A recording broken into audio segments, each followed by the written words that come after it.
today's really special. As you know, we're constantly talking about real estate and restaurants and great community events happening around the Metroplex and here in Flower Mound. But today we get to go meet Carol and Ken Lancaster on their beautiful farm in Argyle, Texas. They've done something incredible. They've created a charity called Kingdom Come Partners, or KCP, that combats human trafficking in India. They've created all these schools, and well, instead of me telling you about it, let's go meet Carol and Ken and let them tell you in person. Jump in the car with me. Let's go for a ride. Let's go see the beautiful work that's happening from right here in Denton County.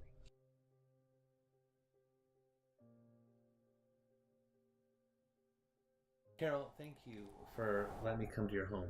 Jay, thank you so much for helping us. Right, so I attended a dinner, literally in your front yard. Yes. Prime Farm to Table, Chris Playhaven, and put on this incredible dinner.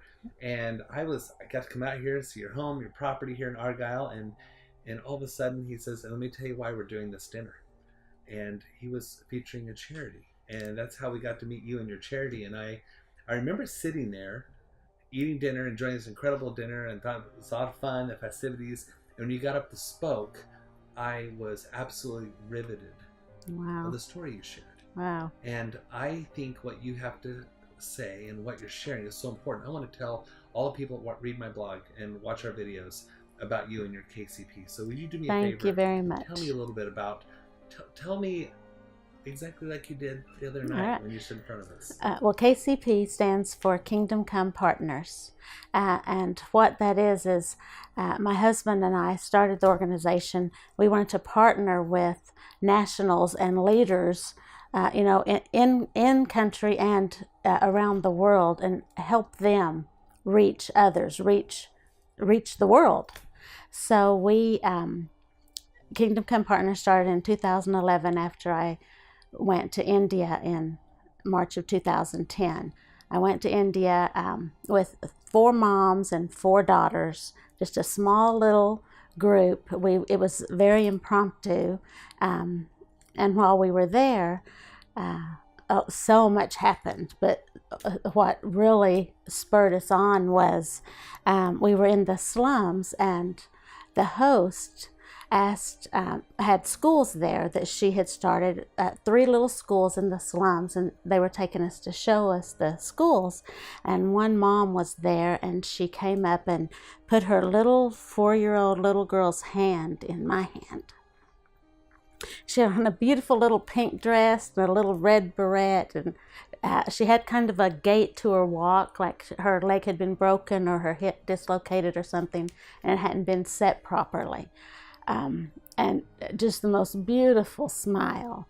And the mom wanted to ask me to buy her little girl for about $200 American. You gotta be kidding. And we had been there for over 24 hours, and we'd already seen such devastation. We knew we couldn't do nothing, and so we worked something out, and the moms and I, we went and bought a bunch of scarves like that at one of the vendor huts on the road, and we filled our suitcases full of those. Came home, told everyone, our families, our neighbors, our church, the schools, people at the grocery store, the mailman, everyone that would talk to us, we told. And they gave us money, and we gave them scarves for them to remember the little girls. And by December of that year, we were back there opening our first safe home for little girls in December. So I understand that that story that night, you found people in all manner of deplorable conditions. Yes. And tell me about how many schools do we have now, and where are we at now, 2017? Well, there are 16 schools. 16 schools. 16. Over 4,500 children. It is just so exciting, so exciting. And these schools, we have several large schools that have 300, 400, 500 kids in it, and then we have little schools in different areas around that area that have between 100 and 300. What they do is they take the boys in the morning So they have a full school in the mornings, and then in the afternoon, then the girls come to school.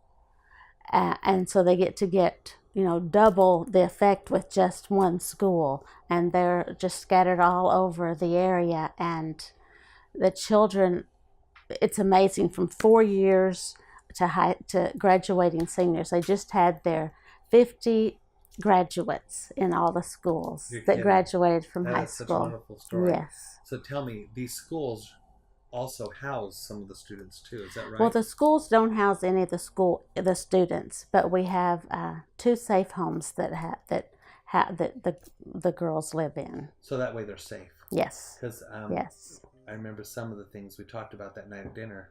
Some of the kids are subject to human trafficking.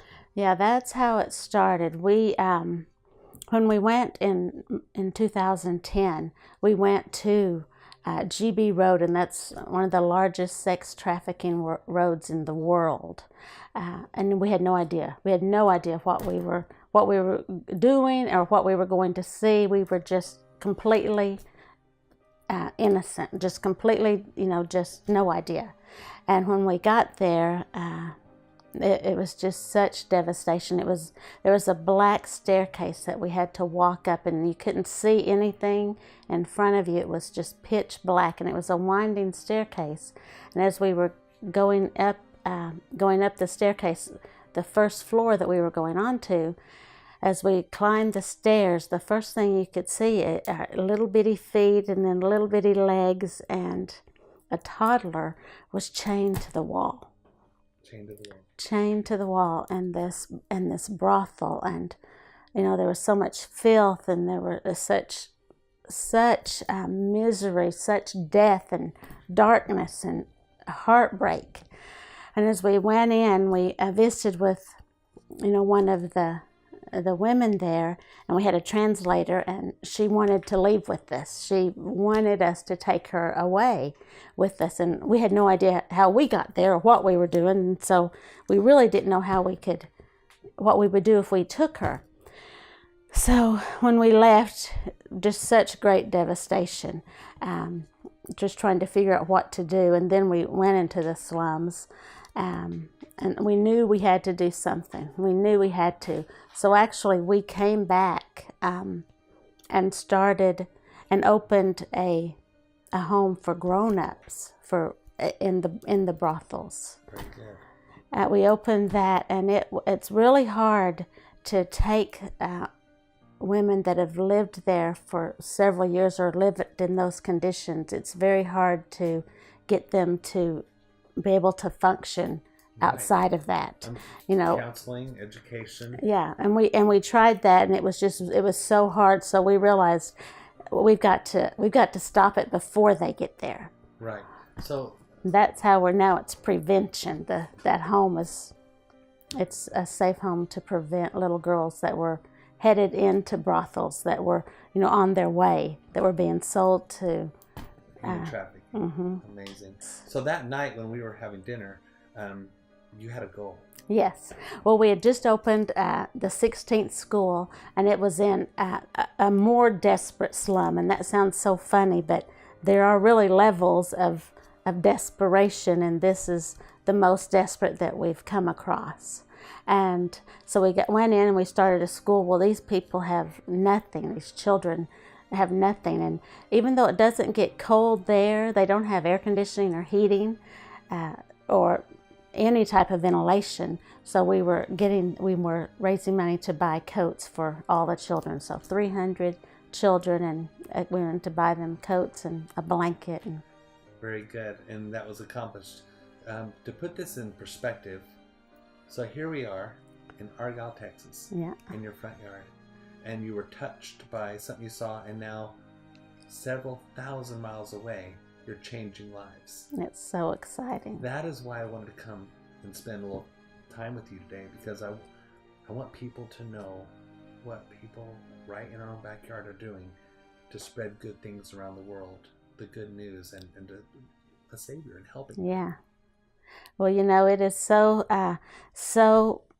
it takes so little from us to make a world of difference to change a child's life, to change a family's life. If they get to go to school, it costs about $100 a month to take care of the girls in the safe home, and it takes $25 a month for a child to go to school. And they get to go to school. That pays for the school, the teacher, their full meal, and sometimes it's the only meal these children get in the full day is the meal they get at the schools. Amazing.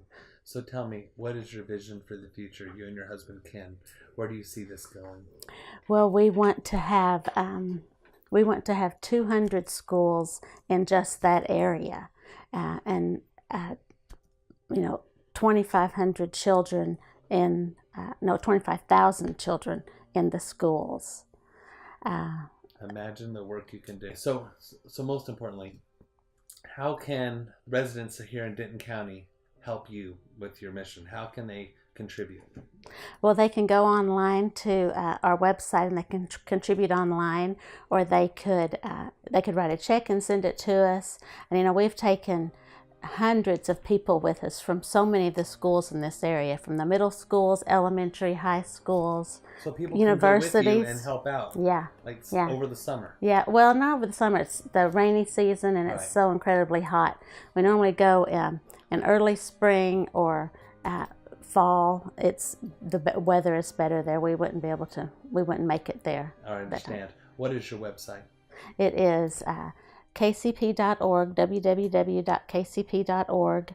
And this is your latest publication? It is. Can you tell us about that real quick? Well, this was our 5-year thank you publication, the Yes Chronicles. And when my husband and I first got married, we just decided we're just going to say yes. We're going to say yes to the Lord, and whatever He's asking us, we're going for it.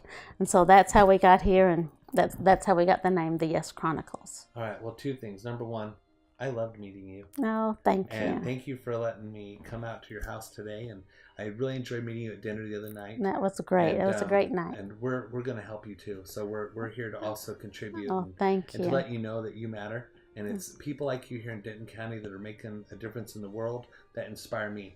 Oh, thank you. So seriously, you've really inspired me, and I'm looking forward to participating as well. So we're going to do some help.